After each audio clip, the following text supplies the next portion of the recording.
Every night at 4 a.m. I hear a woman crying in my backyard. The neighbors warned me not to listen to her. The first time it happened, my wife woke me up. "Harry, do you hear that?" she asked in a terrified whisper. Those are 4 words you don't want to hear in the middle of the night. At first I tried to convince myself that there wasn't anything to worry about. I knew the siblings next door liked to make love from time to time, and I figured it was just one of them making all that noise. However, that quickly changed, and images of a home invasion raced through my mind. Shots fired, our children and my pregnant wife dead in their beds. But when I strained to listen, all I heard was the sound of someone crying. Man or woman, child or adult, I couldn't be sure. Only one thing I knew, it was coming from right under our window. "Is there someone out there?" Emily called from the bed. "I don't know." Despite the sound, when I squinted into the gray shadows, I couldn't see anyone. "I'm going to check," I said, heading for the door. "No, stay here, we'll call the police. I'll just take a look, I'll be fine, don't worry." I went downstairs armed with nothing more than a cell phone, but when I shined the light around through the windows, I didn't find anyone. The crying, however, continued. Now it sounded like it was coming from the forest surrounding our backyard, just past the tree line. And to me it sounded like a woman's cries, too restrained to be a child's and too soft and high-pitched to be a man's. I pulled open a window, cupped my hands and called out, "Hey, do you need help?" The crying sound stopped immediately, but she didn't reply. No other sounds came from the forest save for the wind rustling through the trees. "Hello?" I yelled. "Anyone out there?" A beat of silence. Then she started screaming, blood-curdling shrieks, over and over. No words, no cries for help, just screaming.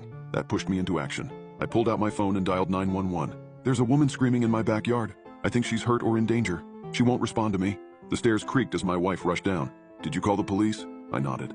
"Oh my God, what the hell is going on out there?" She kept her hand protectively over her belly, as if to shield our unborn child from whatever horrors lay outside. My hand reached for the glass door. What if someone is killing her? Right now? Or what if she's being abducted and they'll both be gone by the time the police are here? Emily yanked me back. "No, you are not going out there." "But..." She pulled the door shut and locked it. "You could get killed."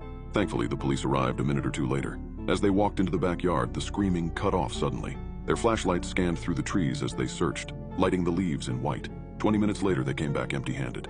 "Probably what you heard was the foxes," the officer said. "They've got this crazy mating call that sounds just like a woman screaming. But I heard her crying." "Look it up online," he said with a smile. "I've been fooled by it too. They sound just like a woman screaming her lungs out. It's insane." By the time we climbed back in bed, the gray light of dawn was spreading over the horizon. When I couldn't sleep, I took the officer's advice and looked up fox sounds. Apparently they do make a sound that sounds pretty similar to a woman screaming. Convincing myself that's all it was, I fell asleep, completely unaware that this was the only beginning of our worst nightmare.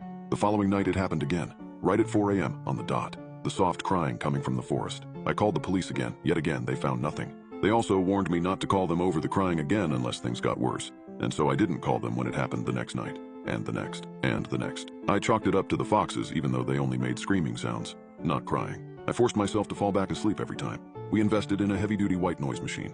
Bought fans too for good measure.